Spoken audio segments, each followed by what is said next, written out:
పాలేరు ఉప ఎన్నికకి సంబంధించి మాట్లాడుతున్నాం. పెద్దిరెడ్డి గారు, ప్రతిపక్షాలన్నీ ఏకమైనా సరే గెలుపు మాదే అండ్ ఆ విషయం చెప్తూ పార్టీ రాజకీయ అవసరాలను దృష్టిలో ఉంచుకుని నన్ను బరిలో దింపిందని తుమ్మల గారు ఆయనే చెప్పారు. కానీ ఎవరు వచ్చినప్పుడు టీడీపీ రామనాగేశ్వరరావు గారు ఇంకో అభ్యర్థిని పెట్టినా లేకపోతే విపక్షాలన్నీ ఏకమైన పోటీ చేసినా మాదే విజయం. ఏంటి అంత కాన్ఫిడెన్స్ ఎట్లా వాళ్ళు చెప్పగలుగుతున్నారంటే? ఇప్పుడున్నటువంటి వాతావరణం, జరిగిన ఎన్నికలను దృష్టిలో పెట్టుకుని వాళ్ళకు ఏంటంటే ప్రజలు మా ప్రభుత్వం పైన విశ్వాసం పెట్టుకున్నారు. మేము ఇచ్చే హామీలు ఆచరణలోకి రావాలంటే మాకు ఓటేస్తారు, ఓటేస్తేనే వస్తాయి అనేటువంటి ఒక నమ్మకాన్ని మేము కలిగించగలిగాం కనుక ఆ నమ్మకం మాకు ఉపయోగపడుతుంది అనేటువంటి ఒక ఆలోచన. ఇప్పుడు మిత్రులు చెప్పినట్టుగా ఎస్, అంత బలంగా వాళ్ళకి పార్టీ ఉన్నప్పుడు ఇప్పుడు ఇన్ని ఎక్స్పెరిమెంట్లు అవసరం లేదు. ఇప్పుడు అక్కడ శ్రేయర్ గారిని ఎంపీగా పోటీ చేస్తే పెద్ద మెజార్టీతో గెలిపించారు, ఢిల్లీలో ఎంపీగా ఉంటుంది. ఆన్ ఆఫ్ సడన్ వారిని తీసుకొచ్చి మంత్రిగా పెడితే మళ్ళీ అక్కడ బై ఎలక్షన్ తీసుకొస్తారు. అంటే ఎన్ని అన్వాంటెడ్ కొన్ని ప్రక్రియలు అనేవి అప్పటికప్పుడు మా బలం బాగుంది చూడండి అని ప్రజలు చెప్పడానికి కొరకు కొన్ని ఎన్నికలు తీసుకొస్తా ఉన్నది. అంటే సరే చనిపోవడం వల్ల వచ్చిన అనివార్యంగా వచ్చిన ఎన్నిక కావచ్చు, కానీ అలాంటి కొన్ని చేస్తా ఉన్నారు. అవి ఒక స్టేజ్ వరకు బాగానే పనిచేస్తాయి, కానీ కంపల్సరీ సిచ్యువేషన్ లో సానుకూలత ఉంటుంది. ప్రేమతోటి అభిమానించే వాళ్ళు ఉంటారు, మరి భయంతో అభిమానించే వాళ్ళు కూడా ఉంటారు. ఈ ప్రజలకు ఏమైందంటే ఇప్పుడు ఒక అభద్రతలో ఉన్నారు. మా గ్రామానికి పనులు జరగాలంటే ఓటేయాలట, నాకు ఈ పెన్షన్ రావాలంటే ఓటేయాలట, నాకు ఈ అభివృద్ధి కావాలంటే ఓటేయాలి, ఓటైపోతే జరగదట అనేటువంటి ఒక ట్రెండ్కు తీసుకుపోయాను ప్రజలను. తీసుకుపోయినప్పుడు వాళ్ళకి ఏం చేస్తారు పాపం అమాయకులు? వాళ్ళు కంపల్షన్ ఉన్నప్పుడు, జనరల్ ఎలక్షన్లు వచ్చినప్పుడు ఇవన్నీ రివోల్ట్, ఇవన్నీ రియాక్షన్స్ అన్ని కూడా అప్పుడు మోల్డ్ అయితే, కానీ ఇప్పుడున్న వాతావరణంలో కొంత వాళ్ళు అప్పర్ హ్యాండ్గా ఉన్నారు, అప్పర్ హ్యాండ్గానే కొంత డామినేట్ చేయగలుగుతా ఉన్నారు అన్ని రకాలుగా, అర్థబలంగా అధికార బలంగా అన్ని రకాలు. కానీ అందుకే చెప్తా ఉన్నా, ఖమ్మం ఒక లెఫ్టిస్ట్ ఓరియంటెడ్ బ్యాక్గ్రౌండ్ ఉన్నటువంటి జిల్లాలో కొంత మార్పు అయితే ఉంటుంది. వాళ్ళు అనుకున్నట్టుగా ఒకవేళ అంత నల్లేరు నడికే అనుకుంటే అంత పెద్ద మనిషిని, ఒక మంత్రిగా ఉన్న వ్యక్తిని ఇన్ఛార్జ్గా పెట్టి ఒక కార్యకర్తను పెట్టో లేకపోతే ఇంకొక నాయకుని పెట్టి గెలిపించుకోవచ్చు, అది కూడా జరుగుతుంది. కానీ మీ వరకు అంచనాలు వేసుకున్నప్పుడు బీజేపీతో ఎన్నిక వరకు కలిసి పోటీ చేద్దాం లేకపోతే వామపక్షాల మద్దతు అంటే ఇంతమంది ఇన్ని వేదికలు పెట్టి మొత్తం చీల్చి దానివల్ల ఇబ్బంది అయ్యే అవకాశం ఉంటుందా, లేకపోతే రాజకీయంగా ఏది కలిసి వస్తుందని మీరు అనుకుంటున్నారు? నా అనుమతితో చెప్తా ఉన్నాను, ఎన్ని రాజకీయ పార్టీలు అన్నప్పుడు పోటీలు ఉంటాయి. పోటీ లేకపోతే అయ్యో ఈ పార్టీ లేదా అనేటువంటి ఒక అనుమానం వస్తుంది, ఆ కార్యకర్తలు ఇంకా దూరం అయిపోతారనే భయంతో అన్ని రాజకీయ పోటీలు ఉంటాయి. కానీ ప్రజలనే వాళ్ళు ఏం చేస్తారంటే నంబర్ 1, నంబర్ 2 ఇప్పుడు టీఆర్ఎస్ ను ఓడించాలనుకుంటే నెక్స్ట్ టీఆర్ఎస్ ఆల్టర్నేటివ్ ఎవరినో చూస్తారు. ఎందుకంటే 3rd పొజిషన్ లో 4th పొజిషన్ లో వాళ్ళు ఎలిమినేషన్ లో ప్రమాదం ఉంటుంది, వాళ్ళ ఓటు తగ్గే ప్రమాదం ఉంటుంది. అనుకూలంగా ఓటు వేయాలనుకుంటే టీఆర్ఎస్ అనుకూలంగా ఇస్తారు, వ్యతిరేక వేయాలనుకున్నప్పుడు నెక్స్ట్ ఆల్టర్నేటివ్ ఎవరినో చూస్తారు. అది ఎప్పుడు సాధ్యమైన నామినేషన్ చేసిన తర్వాత ఎలక్షన్ క్యాంపెయిన్ జరుగుతున్న వాతావరణంలో ఆ ప్రజల పోలరైజేషన్ చూస్తే 2nd, 3rd, 4th డిపాజిట్లు రావు ఎవరికి అంటున్నారు, ఎవరికి అందులో ఎవరికి ఆ విధంగా అనుకుంటే ఉద్యమ సమయంలోనే 2008లో కూడా మనం ఇదే ఎక్స్పెరిమెంట్ అప్పుడు చేస్తే కూడా జరగలేదు. అది ఒక్కోసారి రివర్స్ కూడా అవుతాయి, అంతకుముందు అనుకూలంగా జరిగినాయి, ఒక్కోసారి రివర్స్ కూడా అయ్యే అవకాశం ఉంటుంది. ఇక్కడ 2 ప్రాబ్లమ్స్ ఉన్నాయి. అరే మా మీద ఇంత నమ్మకం లేదా, ఆయనకు మేము ఇంత బలంగా అని అనుకుంటూనే మళ్ళీ మా మీద నమ్మకం లేదా, అంత పెద్ద మనిషి మళ్ళీ ఎందుకు మంత్రిగా తీసుకొచ్చి పెట్టినారు, కార్యకర్త పెట్టచ్చు కదా అనేది కూడా వస్తుంది. భయంలో ఉన్న కనుకనే పెట్టిండు, అందుకనే వాళ్ళు ఓడిపోయే ప్రమాదం ఉంది కనుక అనేటువంటి ఆలోచన రావచ్చు. సానుభూతి పవనాలు ఉపయోగించవచ్చు. రామనాగేశ్వరరావు ధీటైన వ్యక్తి, మన ఓడిపోయిన సానుభూతి ఆయనకు కూడా రావచ్చు. ఈ విధంగా అనేక కోణాల నుంచి అంటే ఇక్కడ కాంగ్రెస్ కి కలిసి రావాలంటే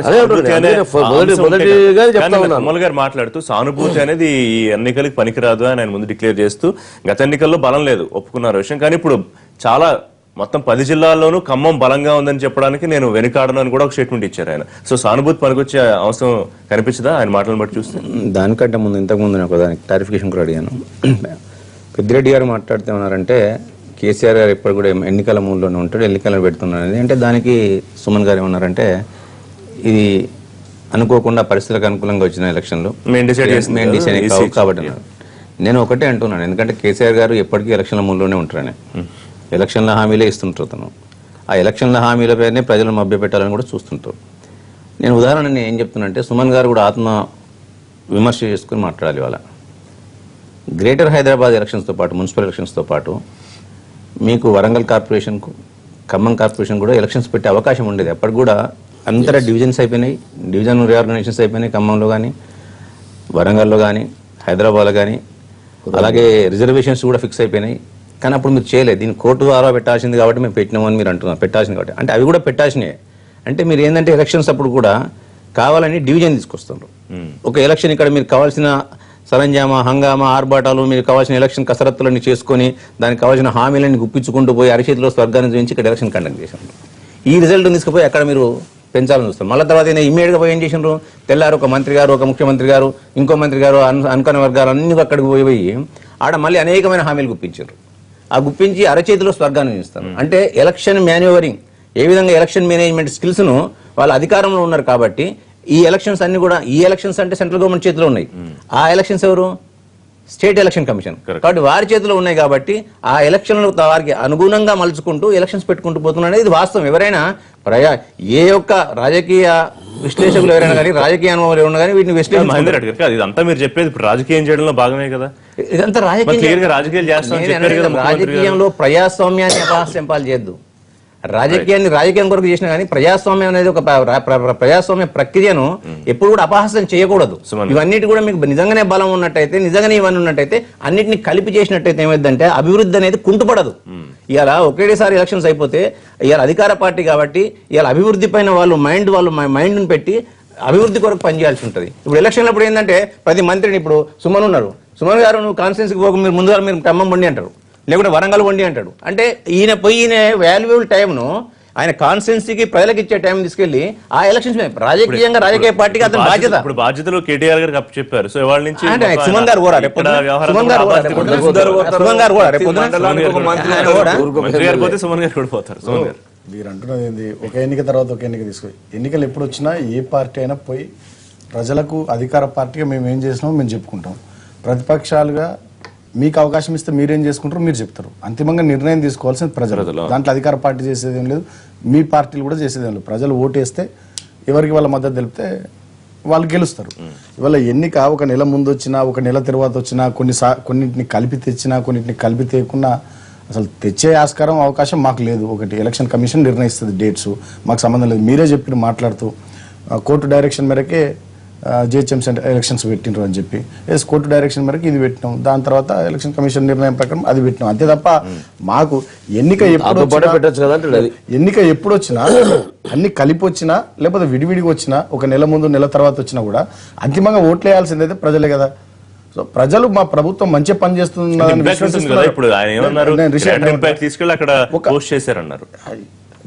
ఒకటి రాజకీయాల్లో వారు చాలా సీనియర్లు ఎప్పటి నుంచో ఉన్నారు. పని చేయకుండా కేవలం మాటలు చెప్తే ఎవరు ఓట్లు లేరండి. దట్టు మేము అధికార పార్టీ, మేము ఏమైనా పని చేస్తున్నామనే భావన ప్రజలకు కలిగితేనే ఓట్లు వేస్తారు. ఓట్లు గుడ్డిగా పడాయి, ఉత్తమ ముచ్చట్లు చెప్తే ఓట్లు పడాయి. వీళ్ళకి పడుతున్నాయి ఓట్లు, ప్రతిపక్ష పార్టీలకు ఎందుకు పడతలే? ఉత్తమ ముచ్చట్లు చెప్తున్నారు, ఇక్కడ హైదరాబాద్లో కొన్ని ప్రెస్ మీట్లలో మాట్లాడుతున్నారు, ఫీల్డ్లో పోయి పని చేస్తలేరు. ఇవాళ అధికార పార్టీకి మేము పనిచేస్తా ఉన్నాం. ఇవాళ మిషన్ కాకతీయలో మా ఎమ్మెల్యేలు, మంత్రులు, ఎంపీలంతా ఎర్ర 46 డిగ్రీల ఎండ అయ్యేలా రామగుండంలో ఎక్కడైనా కాన్స్టిట్యున్సీలలో మేము చెరువులలో తిరుగుతున్నాం. ప్రజలకు అది కనబడతా ఉంది. మేము చేస్తున్న సంక్షేమ కార్యక్రమాలు, అభివృద్ధి కార్యక్రమాలు ప్రజలకు కనబడుతున్నాయి కాబట్టి మమ్మల్ని ఆశీర్వదిస్తున్నారు. సరే, దాన్ని వీళ్ళు అర్థం చేసుకోకుండా మమ్మల్ని తప్పు పట్టడం కరెక్ట్ కాదు. ఒకటి సరే, అఫ్కోర్స్ వీళ్ళు ప్రజల్ని కూడా తప్పు పడతారు అనుకోండి. రెండో విషయం, వారు మాట్లాడుతూ సిద్దిపేటది గుర్తు చేస్తారు. సిద్దిపేటది ఏమంటారు? సిద్దిపేటలో టీఆర్ఎస్ ఓడిపోయింది. టీఆర్ఎస్ ఓడిపోలేదు. సిద్దిపేటలో గెలిచినటువంటి 7 రెబెల్స్ కూడా మా పార్టీ వాళ్ళే. ఒకటి. రెండవది, ఒకవైపు మా కేసీఆర్ గారి బొమ్మ, ఇంకోవైపు మా హరీష్ గారి బొమ్మ, మెడలో గులాబీ కండువా వేసుకొని తిరిగినారు.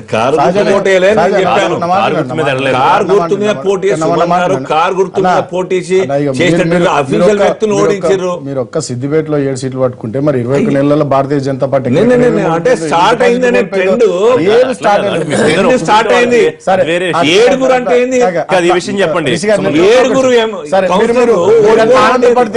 సరే మీరు అట్లా ఆనందపడితే మేము కాదంటలే. ఏదైనా బళ్ళు ఓడలైతే బళ్ళు అయితే డెఫినెట్ గా మేము కాదంటలే. ప్రజలు మాకు ఓట్లేసి మేము చేస్తున్నటువంటి పనులు మంచిగా చేస్తున్నాం అని చెప్పి మమ్మల్ని ఆశీర్వదించి పని చేయండి అని మమ్మల్ని ముందుకు నడిపించినట్లు పని చేస్తాం. ప్రజలు వద్దన్న నాడు ఇంట్లో కూర్చుంటాం. మేము రొటీన్ లేదు. రిషి గారు ఎంత శాతం మంది మీ వెనకాల ఉంటారని ఇదంతా ఒక స్ట్రాటజీ. ఇప్పుడు 6 నెలలు ఎమ్మెల్సీ 6 నెలలు మాత్రమే. ఇప్పుడు ఇంత క్లియర్ గా చెప్తున్నాం, మేము రొటీన్ పాలిటిక్స్ చేయదలుచుకోలేదు. తరతరాలు వస్తున్నటువంటి ఆ టైప్ ఆఫ్ రాజకీయాలు కూడా మేము చేయదలుచుకోలేదు. ప్రజల కోసం మంచిగా పని చేస్తాం. ప్రజలు ఆశీర్వదించి ముందుకు నడండి, పని చేయండి అని ఓట్లు ప్రజలు మమ్మల్ని వద్దనుకున్నాడు. ఇంట్లో కూకుంటాం, వ్యవసాయం చేసుకుంటాం, ఉద్యోగం చేసుకుంటాం. సంప్రదాయ రాజకీయాలు చేయట్లేదు కాబట్టి సంప్రదాయాలకు కూడా తొంగలో తొక్కారు. ఇప్పుడు సీనియర్ కాంగ్రెస్ ఎంపీ సుగేందర్ రెడ్డి గారు అన్నారు, మానవత్వం లేదు కేసీఆర్ కి అట్లా చనిపోయిన కుటుంబంలో మరి వదిలేయాలి ఏకగ్రీవంగా ఆయన అట్లా చేయట్లేదు. కేసీఆర్ గారికి మానవత్వం ఉందా, కాంగ్రెస్ కు మానవత్వం ఉందా? ఒక్క పథకం ద్వారా తెలుస్తుంది. కాంగ్రెస్ పార్టీ అధికారంలో ఉన్న రోజులు హాస్టళ్లలో, స్కూళ్లలో విద్యార్థులకు సన్న బియ్యం పెట్టలే. వీళ్ళు లీడర్లు వీళ్ళ ఇళ్లలో సన్న బియ్యం తిన్నారు. హాస్టళ్లలో, స్కూళ్లలో విద్యార్థులకు దొడ్డు బియ్యం, పురుగుల బియ్యం పెట్టిరు. ఇవాళ మా ప్రభుత్వం వచ్చినాక మా ముఖ్యమంత్రి కేసీఆర్ గారు కోట్లాది రూపాయలు భారం పడుతున్న హాస్టళ్లలో, స్కూళ్లలో విద్యార్థులకు సన్న బియ్యం పెడుతున్నారు. అది మా కేసీఆర్ మానవత్వం. కాంగ్రెస్ పార్టీకి గతంలో కాంగ్రెస్ పార్టీ పెట్టింది. రెండోది నేనేమంటున్నా అంటే, మొన్న నారాయణఖేడ్లో జరిగింది. నారాయణఖేడ్లో వారు కృష్ణ గారు చనిపోయినారు. అన్ని పార్టీలు పోటీ చేయలేదు, అన్ని పార్టీలు పోటీ చేసినాయి కదా. ఇవాళ కూడా టీడీపీ నేనేమంటున్నా, అది మమ్మల్ని దాని ఏమంటారు, మా భుజాల మీద తుపాకి పెట్టి కాల్చడం తప్ప ఇంకోటి లేదు. పోటీ చేయడానికి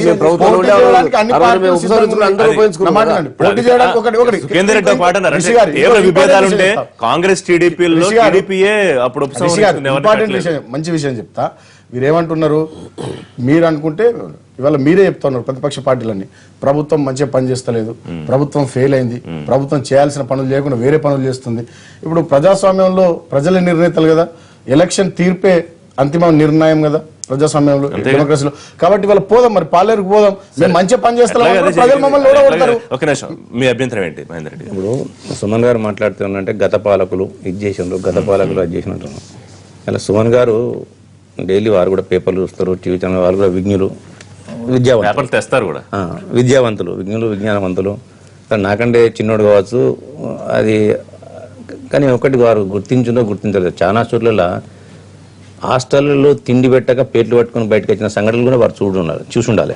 ఇలా తిండి పెట్టకుండా సన్న బియ్యంలో కూడా, సన్న బియ్యం పేరు మీద ముతక బియ్యం వండుతున్న హాస్టల్ సంఘటనలు కూడా వారు చూసి అంటే దాన్ని కూడా వాళ్ళు విమర్శించుకోవాలి. ఏదో 2 హాస్టల్ ఇలా ప్రోగ్రామ్ పెట్టినాం కదా అని చెప్పి 2 ప్రోగ్రాంలు ఫోటోలు ఒకటి తర్వాత మీరు మాట్లాడిన తర్వాత, రెండవది ఏదైనా ఒక ఆరంభం అంటూ ఉండాలి. ఆరంభం ఏంది? కాంగ్రెస్ పార్టీ ఆరంభించింది, ఫలాని వారి కడుపు కొరకు మేము పెట్టాలి, వాళ్ళ కొరకు హాస్టల్ మేము పెట్టాలి. రానేది ఇలా సుమన్ గారు పాయింట్ షర్ట్ వేసుకొని పోతుండ్రు, ఇలా కలర్ షర్ట్ వేసుకొని పోతుండ్రు, రాజకీయాలు అంటే అట్లా ఉండొద్దు అని చెప్పి. అంతకుముందు రాజకీయ నాయకుడు అంటే ఏంటిది? తెల్ల పాయింట్ తెల్ల షర్ట్ వేసుకోవాలి, ఇట్లుండాలని ఉండేది. ఇలా పాయింట్ షర్ట్ అంటే ఒకటి ఎప్పటికప్పుడు రివైండింగ్ జరుగుతుంటది. దాన్ని ఎప్పటికప్పుడు కూడా దానిలో ఒక నాణ్యత పెరుగుకుంటూ పోవాల్సింది అవసరాన్ని బట్టి. అప్పుడున్న బడ్జెట్ ఎంత? ఆ బడ్జెట్ కు అనుకూలంగా ఆ రోజు ఆ పరిస్థితుల్లో పెట్టింది. ఇలా స్కాలర్షిప్లు పెట్టింది ఎవరు? ఇలా సుమన్ గారు చదువుకున్నారు.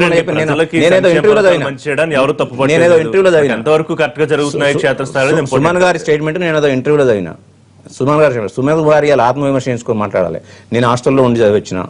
నువ్వు పెట్టిన హాస్టల్ ఎవరు? కాంగ్రెస్ పార్టీ కాదా? నువ్వు తిన్న తిండి ఎవరు? దొడ్డు బియ్యం తిన్నది ఎవరు? కాంగ్రెస్ పార్టీ పెట్టింది కాదా? ఇలా మీరు ఆత్మవిమర్శన చేసుకోండి. మీరు మాట్లాడే ముందు నేను అనేది అంటే నేను కేసీఆర్ గారు చేసింది తప్పు, అది తప్పు, ఇది ఒప్పనే అనట్లే నేను.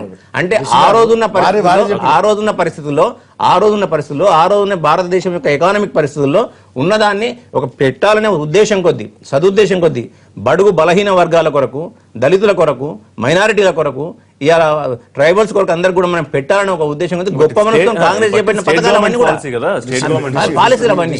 రిషి గారు దేశవ్యాప్తంగా వచ్చినటువంటి ట్రెండ్లో యూపీలో కానీ, బీహార్లో కానీ, మిగతా రాష్ట్రాల్లో కానీ డెఫినెట్గా సోషల్ వెల్ఫేర్ హాస్టల్స్ వచ్చినాయి.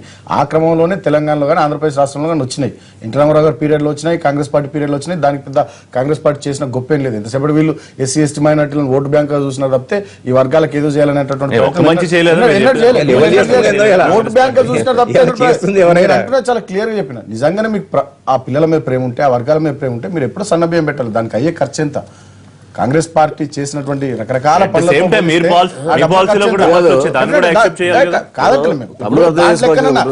ఏ స్కీమ్ అయినా గ్రౌండ్ అయ్యే క్రమంలో ఎక్కడైనా అవకతవకలు జరిగినా, ఎక్కడన్నా చెడు జరిగినా, ఎక్కడన్నా తప్పు జరిగినా డెఫినెట్ గా ఆ శాఖ మంత్రి గారు రివ్యూ చేస్తారు.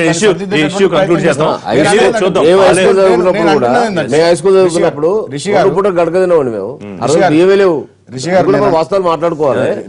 జరుగుతుంది, దేశంలో నేను చెప్పడం వల్ల ఇవాళ పాలేరు ఎన్నిక సందర్భంగా, పాలేరు ఎన్నిక వచ్చినటువంటి తరుణంలో ఎలక్షన్ నోటిఫికేషన్ కూడా వచ్చింది. ఇవాళ ప్రతిపక్షాలు మమ్మల్ని అన్ని అంటున్నాయి కదా, టీఆర్ఎస్ ప్రభుత్వం మంచిగా పనిచేస్తలేదు, వీళ్ళు ఎవరు సరిగ్గా పనిచేస్తలేరు, ప్రజల దగ్గరికి పోదాం, Right. ప్రజల ఓట్లు అడుగుదాం. కదా. మేము మంచిగా ప్రజల్లోకి పని చేస్తే మాకు ఓట్లేసి గెలిపిస్తారు, Right. మేము మంచిగా పని చేయకపోతే మమ్మల్ని ఓడగొడతారు. పరిస్థితి చాలా అనుకూలంగా ఉంది కనుక మొత్తం జనరల్ ఎలక్షన్ పెట్టుకుంటే కూడా బాగా అనుకూలంగానే వాతావరణం ఉంటుంది, మొత్తం మెజారిటీ కూడా వస్తుంది. ఇక ఈ తిప్పల కూడా అవసరం కూడా లేదు. ఈ ఎలక్షన్ మేము తెచ్చినదే రిషి గారు, ఈ ఎలక్షన్ మేము తెచ్చింది కాదు, ఈ ఎలక్షన్ అయితే మేము తెచ్చింది కాదు.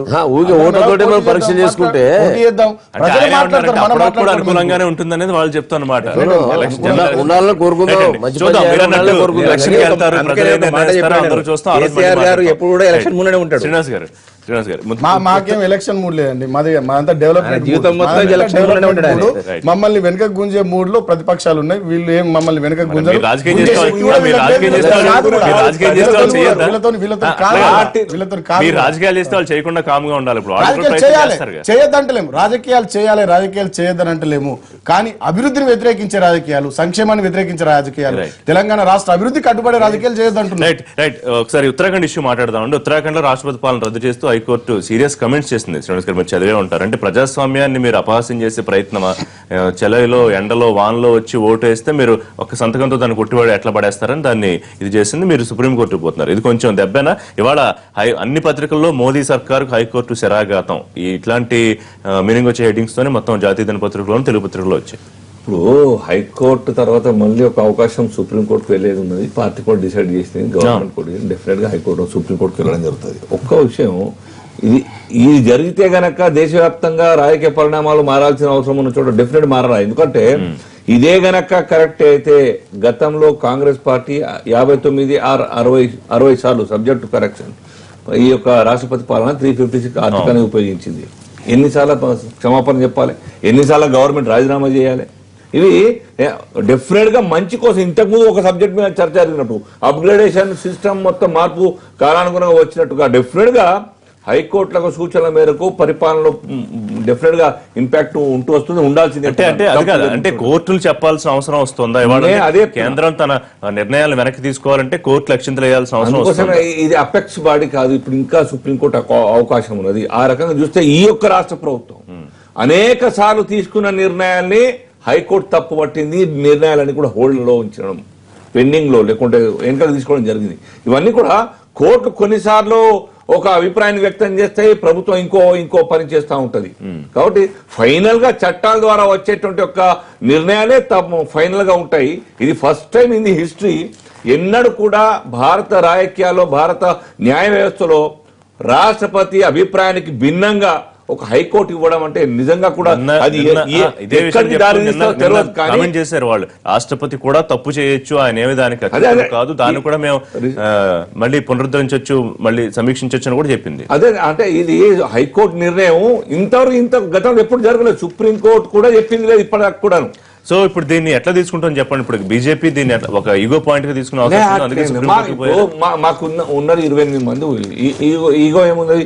ఒకవేళ అదే ఫైనల్ అయితే ఉన్న దాని మీదకి బలాబలాలు నిరూపించుకుంటాం. మాకు ఎవరైనా బయట వాళ్ళు సపోర్ట్ ఇస్తే మంచిది, లేకుంటే లేదు. అదే హార్డ్ అండ్ ఫాస్ట్ రూల్ గా మేము గెలిచి తీరాలి, మేము రద్దు చేస్తాం కాబట్టి మా ప్రభుత్వం పవర్లోకి రావాలనే ఉద్దేశం ఏం లేదు. పెద్దిరెడ్డి గారు మీ కామెంట్ అండి దీని మీద.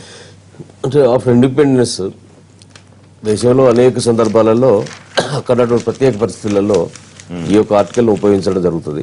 రాష్ట్రపతి పరిపాలన అనేది ప్రజాస్వామిక విధానంలో భాగంగా అలాంటి నిర్ణయాలు జరిగిన దగ్గర ప్రజలు కూడా ఆమోదించారు, ప్రజలు దాన్ని యాక్సెప్ట్ చేశారు. నాకు తెలిసి నాదెళ్ల భాస్కరరావు అప్పుడు చేసిన ప్రయోగం అప్పుడు ప్రజలు వ్యతిరేకించారు, తిరిగి ప్రభుత్వం నిర్ణయం తీసుకోవాల్సిన పరిస్థితి. ఆ రోజు కూడా కోర్టులో ప్రమేయం కల్పించుకోలేదు. కానీ మళ్ళా ప్రభుత్వమే నిర్ణయం తీసుకునే విధంగా ప్రజా ఉద్యమం వచ్చింది, ప్రజా వ్యతిరేకత వచ్చింది. ఆ తర్వాత చాలా ఆచితూచి నిర్ణయాలు తీసుకునేటువంటి సాంప్రదాయాన్ని కాంగ్రెస్ కూడా ఆ రోజు ప్రవేశపెట్టింది. మరి మోడీ గారికి ఒక పాజిటివ్ ఇమేజ్ ఉన్నటువంటి ఈ సందర్భంలో నాకు తెలిసి, సరే అక్కడ కంపల్షన్ బట్టి ఎందుకు నిర్ణయం తీసుకుని తెలియదు, కానీ తనకున్నటువంటి పాజిటివ్ ఇమేజ్ను ఇది కొంత హార్డ్ ఇమేజ్గా మార్చడానికి ఇది కొంత ఉపయోగపడుతుందేమో. ఒక న్యాయస్థానం ఇంతవరకు ఒక క్యాబినెట్ డిసిషన్ను, ఒక రాష్ట్రపతి డిసిషన్ను, ప్రభుత్వ కేంద్ర రికమెండేషన్, రాష్ట్రపతి తీసుకున్న నిర్ణయాన్ని హైకోర్టు ఇంతవరకు ఈ విధంగా గవర్నర్ రికమెండేషన్ చెప్పండి సార్. గవర్నర్ అక్కడ కాంగ్రెస్ గవర్నర్, ప్రభుత్వం ఎవరైనా కానివ్వండి, ప్రభుత్వం కేబినెట్ ఆమోదం లేకుండా గవర్నర్ నిర్ణయం తీసుకునేది ఏముండదు అక్కడ. అంటే ప్రజాస్వామ్య నమ్మకాన్ని చంపేస్తారా? నేను అందుకే చెప్తున్నా, ఆ కామెంట్స్ చాలా బాధాకరంగా ఉన్నాయి, భయంకరంగా ఉన్నాయి. రెండవది నేను బలపరీక్ష డేట్ కూడా నిర్ణయించే పరిస్థితిలో వాళ్ళు డైరెక్షన్ ఇచ్చారు. అంటే దీంట్లో కొంత ఆలోచింపజేసే విధంగానే ఈ నిర్ణయం ఉంది. దీని విషయంలో మినిమేషాలు లెక్క పెట్టాల్సిన అవసరం లేదు. ఒకసారి స్లిప్ ఆఫ్ టంగ్ అవుతా ఉంటాయి. రాష్ట్రపతి గారు మొన్న అన్నారు, నేను రాష్ట్రపతి అయితే మాత్రం ఒకసారి మిస్టేక్ జరగవాలి మన మాత్రమే అని చెప్పేసాను కనుక ఆ పాజిటివ్ యాంగిల్ తీసుకొని ఇలాంటి ట్రెండ్ సెట్ కాకుండా న్యాయ వ్యవస్థ ఇలాంటి చిన్న చిన్న విషయాలు రాజ్యాంగం సంబంధించిన అంశాలలో పార్లమెంట్ అత్యున్నతమైన పార్లమెంటరీ డెమోక్రసీలో కూడా సజెస్ట్ చేసి సూచన చేసి ఆర్డర్స్ ఇచ్చి కమాండ్ చేసేటువంటి సిచ్యువేషన్ మాత్రం తీసుకుపోకుండా ఉండే నిర్ణయాలు ఉంటే బాగుంటుంది అనేది నా యొక్క సజెషన్. మళ్ళీ అదే చర్చ అంటే మొదటికి ఎప్పుడు జరిగే న్యాయ వ్యవస్థ లేకపోతే ఈ చట్ట వ్యవస్థ దీనికి సంబంధించి ఏది పెద్దది ఏది సుప్రీం మళ్ళీ అది తెర మీదకి వచ్చే అవకాశం కనిపిస్తుందా మహేందర్ రెడ్డి గారు? ఒకటండి, ఇప్పుడు భారత రాజ్యాంగ సృష్టికర్త డాక్టర్ బాబాసాహెబ్ అంబేద్కర్ రాస్తూ రాజ్యాంగాన్ని చెక్స్ అండ్ బ్యాలెన్సెస్ పెట్టారు. దేనికైనా ఇలా మీరు అన్నారు ఒక క్వశ్చన్, పార్లమెంటరీ వ్యవస్థ గొప్పదా, జ్యుడిషియరీ వ్యవస్థ గొప్పదా అంటే భారతదేశ రాజ్యాంగంలో ప్రజాస్వామ్యంలో 4 స్తంభాలు ఉన్నాయి.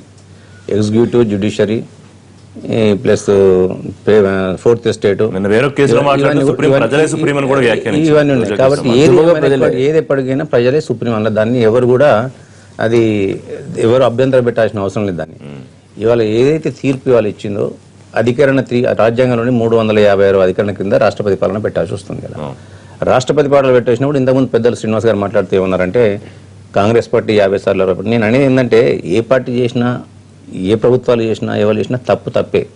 ఈ రాజ్యాంగాన్ని పునఃసమీక్షించవలసిన బాధ్యత రాజ్యాంగంలోనే రాజ్యాంగకర్త జ్యుడిషియరీకి అప్పచెప్పారు. సుప్రీంకోర్టుకు రాజ్యాంగాన్ని సమీక్షించుకోవాల్సిన బాధ్యత జ్యుడిషియరీకి అప్పచెప్పారు. కాబట్టి ఇలా రాజ్యాంగాన్ని పొలిటికల్ పార్టీలు తప్పు చేశాయి కాబట్టి, అంటే నేను ప్రభుత్వాలు తప్పు చేశాయి కాబట్టి దాన్ని సమీక్షించుకునే బాధ్యత ఇవాళ అక్కడ ఉత్తరాఖండ్ యొక్క హైకోర్టు తీసుకుంది. అలా న్యాయ వ్యవస్థ తీసుకొని దాన్ని పునఃసమీక్షించింది. దాన్ని ఎవరు గొప్ప అనే ఈగోలకు పోదు కాదు. ఇక్కడ భారత రాజ్యాంగాన్ని మనం పరిరక్షిస్తున్నామా, ప్రజాస్వామ్యాన్ని మనం కాపాడాలి, అపహాస్యం చేద్దని ధోరణిలోనే పోవాల్సిందే తప్ప ఇవాళ మీరు తప్పులు మేము గొప్ప మీరు గొప్ప అనుకుంటే ఇక్కడ ఈ వ్యవస్థలన్నింటినీ కూడా మీరు నిర్వీర్యపరచాల్సిన అవసరం ఉంటుంది, నీరుగార్చాల్సిన అవసరం ఉంటుంది. కాబట్టి ఏ వ్యవస్థకు ఆ వ్యవస్థ ఇండిపెండెంట్ గా పనిచేయాలంటే అందులో ఇగోలకు పోవాల్సిన అవసరం లేదు. కదా అందులో ఉన్న ఏదైనా ఇంతకుముందు వారు చెప్పారు, ఇంతకుముందు ఎస్ఆర్ బొమ్మాయి కేసులో సుప్రీంకోర్టు ఒకసారి మాట్లాడింది. అప్పుడు ఇదే ఇప్పుడు 351 ఎవరైనా ఒకసారి మీరు విశ్వాసాన్ని కోల్పోయినారు, సభ యొక్క విశ్వాసాన్ని కోల్పోయినారు, మీకు మద్దతు లేదు, మీకు మెంబర్స్ తగ్గిందన్నప్పుడు తప్పకుండా వాళ్ళకు బల పరీక్షకు అవకాశం ఇవ్వాల్సిన అవసరం ఉంటుంది. ఇవాళ హైకోర్టు కూడా మాట్లాడింది అదే. ఇవాళ వాళ్ళు ఏదో రాజ్యాంగ ఒక ప్రభుత్వం పైన కానీ ఇంకో ప్రభుత్వం పైన కానీ వ్యతిరేక కొద్ది మాట్లాడింది. ఈవెన్ ఇందిరాగాంధీ పీరియడ్ లో కూడా ఇందిరాగాంధీ కూడా సేమ్ ఎమర్జెన్సీ డిక్లేర్ చేసిన. న్యాయ వ్యవస్థ శాసన వ్యవస్థకు మధ్య జరుగుతున్నదాన్ని అని మనం మాట్లాడుకునే కంటే కూడా కేంద్రము రాష్ట్రాల గురించి మనం మాట్లాడుకోవాలి. ఎందుకంటే ఇది ఫెడరల్ సిస్టమ్. బాబాసాహెబ్ అంబేద్కర్ గారు ఇండియన్ కాన్స్టిట్యూషన్లో చాలా గొప్పగా చెప్పింది ఏంటంటే ఇది ఫెడరల్ సిస్టము, రాష్ట్రాలకు కేంద్రానికి మధ్య ఒక అనుసంధానంగా వ్యవస్థ పనిచేయాల్సిందే అని చెప్పి మీరు అన్నారు. కాబట్టి నేను కోట్ చేస్తున్నాను, చదివింది రాష్ట్ర ప్రభుత్వాన్ని వదిలించుకోవడం, ఎన్నికైన వాటిని ఒక్కడి వేళతో ప్రకటించడం, భయాందోళన సృష్టించడం మీ ఆంతర్యమని కూడా కోర్టు అట్లా మాట్లాడింది కాబట్టి, కోర్టు అట్లా కామెంట్ చేసింది కాబట్టి నేను దాంట్లో పోతున్నా. ఇలా కేంద్రంలో ఏ పార్టీ అయినా ప్రభుత్వాలు ఉండొచ్చు కాక రాష్ట్రాల్లో పరిధికి మించి జోక్యం చేసుకోవడం, రాష్ట్ర ప్రభుత్వాలను నిర్వీర్యం చేసేటట్టుగా రాష్ట్ర ప్రభుత్వాల వ్యవహారాలు అంటే ఈ రకమైనటువంటి వ్యవహారాలు తలదూర్చడం అయితే అది మంచిది కాదు. నేనైతే వ్యక్తిగతంగా నేను ఫీల్ అయ్యేది 356 అధికరణ ఎట్లా పడితే అట్లా ఎవరు పడితే వాళ్ళు వాడుకుంటూ పోయినారు, రాజకీయ అవసరాల రీత్యా వాళ్ళు చేసుకుంటూ పోయినారు. అది దేశంలో ఫెడరల్ సిస్టానికి మాత్రం మంచిది కాదు. ఏ సమాఖ్య స్ఫూర్తితోని కేంద్రం రాష్ట్రాల మధ్య ఒక మంచి సంబంధంతో దేశ అభివృద్ధి జరగాలి, ప్రజలకు మేలు జరగాలని కోరుకుని రాజ్యాంగ నిర్మాతలు దూరదృష్టితో రాజ్యాంగాన్ని రచించినారు. సో ఆ స్ఫూర్తికి విఘాతం కలిగేటటువంటి ఆస్కారం ఉంటుంది ఒకటి. రెండవది న్యాయ వ్యవస్థకు శాసన వ్యవస్థ కిందక మీరు చెప్పినట్టు గతంలో కూడా చాలా సందర్భాల్లో స్పీకర్లు కూడా జడ్జిల మీద రూలింగ్ ఇచ్చినటువంటి పరిస్థితులు మనం చూస్తాం. న్యాయ వ్యవస్థకు శాసన వ్యవస్థకు మధ్య చాలా సందర్భాల్లో గొడవలు జరిగినాయి. సో అంత దూరం పోకుండా పద్ధతిగా ప్రవర్తించాల్సినటువంటి బాధ్యత డెఫినెట్ గా శాసనకర్తలుగా మా మీదనే ఉంటుంది. పార్లమెంట్ మీద, అసెంబ్లీల మీద, పార్లమెంట్ మీదనే ఆ బాధ్యత ఉంటుంది. ఎందుకంటే ప్రజల నుంచి ఎన్నుకోబడ్డటువంటి వ్యక్తులు ఎంపీలమైన ఎమ్మెల్యేలమైన. సో మన పరిధి ఏంది, మనం ఎంత మేరకు జోక్యం చేసుకోవాలి, ఎంత మేరకు జోక్యం చేసుకోవద్దు అనే ఒక విచక్షణ మనకు ఉండాలి. ఇందాక పెద్దిరెడ్డి గారు ఒక మంచి మాట మాట్లాడారు. మోడీ గారికి చాలా మంచి పేరు ఉంది, ఇటువంటి పనులు చేసే వారు ఎందుకు చెలవుకుంటున్నారు అని అన్నారు. సో అది కేంద్రం ఆలోచించుకోవాలి. ఇటువంటి పనులు చేసుకోకుండా ఎవరి పని వాళ్ళని చేసుకుని వాళ్ళ అంతిమంగా ఎన్నికలు వచ్చినప్పుడు ఎవరికి ఓటేయాలో ప్రజలు వాళ్ళు నిర్ణయిస్తారు. Thank you very much Suman గారు, థ్యాంక్ యూ మహేందర్ రెడ్డి గారు, థ్యాంక్ యూ పెద్దిరెడ్డి గారు, థ్యాంక్ యూ శ్రీనివాస్ గారు. ఇది వాళ్ళ లైవ్ విషయం. మరిన్ని లైవ్ అండ్ పొలిటికల్ అప్డేట్స్ కోసం చూస్తూనే ఉండండి.